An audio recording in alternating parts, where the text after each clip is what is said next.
Hello বন্ধুরা, Shweta village food cooking চ্যানেলে আপনাদের সবাইকে আবারও স্বাগত। আশা করছি আপনারা সবাই খুব ভালো আছেন এবং সুস্থ আছেন।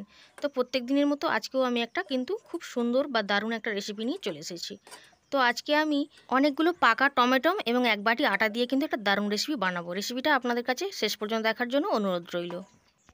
রেসিপিটা বানানোর জন্য প্রথমে কড়াইতে আমি জল বসিয়ে দিয়েছিলাম। জলটা একটু গরম হয়ে গেছে আর এর মধ্যে দিয়ে দিচ্ছি আগে থেকে অনেকগুলো পাকা পাকা টমেটো আমি এরকম 2 পিস করে কেটে নিয়েছিলাম, আর 3-4 কোয়া রসুন এবং অল্প একটু আদাকে ভালো করে কেটে আমি দিয়ে দিয়েছি। ঢাকা দিয়ে দিয়েছিলাম, কিছুক্ষণ ফুটে একটু সেদ্ধ করে নিয়েছি। এবার জলটা ঝারিয়ে আমি তুলে নিচ্ছি। এখন এই টমেটো আর সব কিছুকে একসঙ্গে খুব ভালো করে কিন্তু শিলনোড়ায় আমি বেটে নিয়েছিলাম। একটা উনানে কড়াই বসিয়ে দিয়েছি এবং সেখানে কিছুটা পরিমাণ সর্ষের তেল দিয়ে গরম করে টমেটোর পেস্টটা আমি কিন্তু দিয়ে দিলাম। এবার উনানের জালটা হালকা রেখেই কিন্তু এরকমভাবে খুন্তিটা দিয়ে নাড়িয়ে চাড়িয়ে যেতে থাকবো আর বেশ কিছুক্ষণ এভাবে রান্না করে নেব, যাতে করে টমেটো, আদা এবং রসুন কিন্তু খুব ভালো করে কষানো হয়ে যায় এবং কাঁচা গন্ধটা চলে যায়। দেখুন এখন অনেকটা সময় ধরে আমি এভাবে কষিয়ে নিয়েছি। আরও কিছুক্ষণ নাড়াচাড়া করে নিচ্ছি। এইভাবে কিন্তু টমেটো এবং রসুন এবং আদাটাকে ভালো করে কষিয়ে নিতে হবে তেলের উপরে। আর এই সময় আমি দিয়ে দিচ্ছি হাফ চামচের একটু বেশি লবণ, হাফ চামচ হলুদ গুঁড়ো, আর দিয়ে দেবো হাফ চামচের একটু বেশি লঙ্কার গুঁড়ো। সব কিছুকে একসঙ্গে দিয়ে খুব ভালো করে কিন্তু কষিয়ে নেব।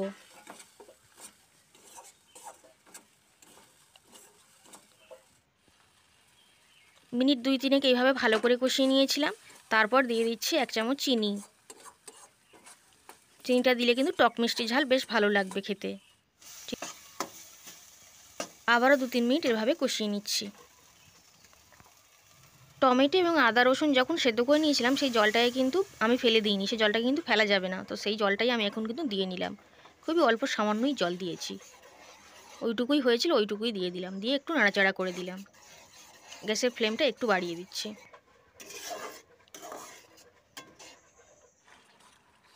আর বেশ কিছুক্ষণ সময় পর একটু নাড়াচাড়া করে নিচ্ছি। এভাবে কিন্তু খুন্তিটা দিয়ে নাড়তে চাড়তে থাকতে হবে, তা নাহলে কিন্তু তলা থেকে ধরে যেতে পারে। এখন আমি গ্যাসের ফ্লেমটাকে একদমই কমিয়ে দিয়েছি, মিডিয়ামের চেয়েও কমিয়ে দিয়েছি। তো সেই সময় আমি এক বাটি আটা নিয়ে নিয়েছিলাম। তো সেই আটাটা অল্প অল্প করে কিন্তু মিশিয়ে দিচ্ছি। একসাথে মেশানো যাবে না, অল্প অল্প করে কিন্তু মেশাতে থাকতে হবে। এইভাবে খুন্তিটা দিয়ে কিন্তু আস্তে আস্তে করে মিশিয়ে নিতে হবে। বাকি যে আটাটুকু রেখেছিলাম সেটুকু কিন্তু এবার দিয়ে দিচ্ছি। দিয়ে এই আটাটার সঙ্গে খুব ভালো করে মিশিয়ে দেব।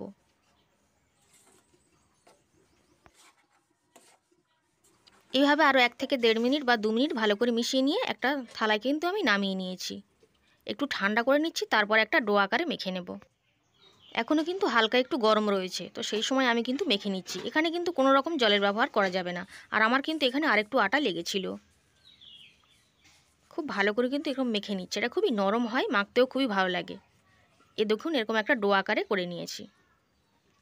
রেসিপিটা বানানো কিন্তু খুবই সহজ আর খেতেও কিন্তু দারুণ লাগে। ওই ডোটা থেকে কয়েকটা লেচি আমি কেটে নিয়েছিলাম, আর একটা লেচিকে এরকমভাবে নিয়ে নিয়েছি চাটুর উপরে। তো খুব ভালো করে আমি বেলে নিয়েছি। একটু খুবই নরম হয়, একটু সাবধানে বেলতে হবে।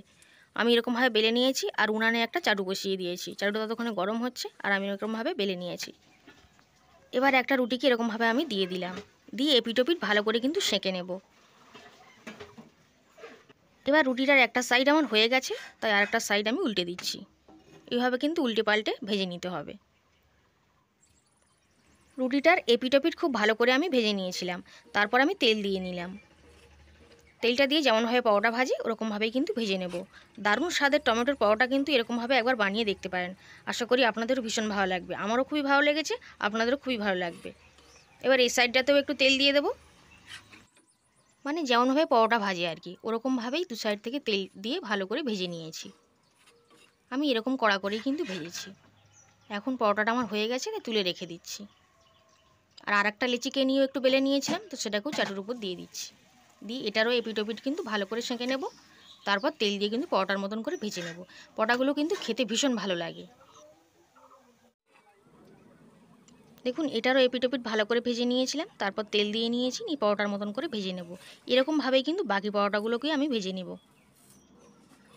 আর আমার বেশ ওই আটাটা থেকে অনেকগুলো পরোটাই কিন্তু হয়েছে, 11টা না 12টা হয়েছে।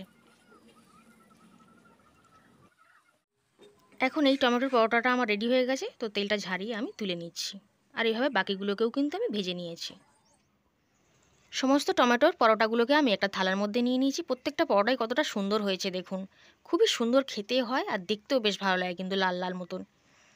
আর পরোটাগুলো কিন্তু খুব নরম হয়। একটাকে আমি ছিঁড়ে দেখিয়ে দিয়েছি যে কতটা নরম এবং সুন্দর হয়েছে। আর খেতেও ভীষণ ভালো হয়। আপনারা বাড়িতে একবার না বানালে কিন্তু বুঝতে পারবেন না।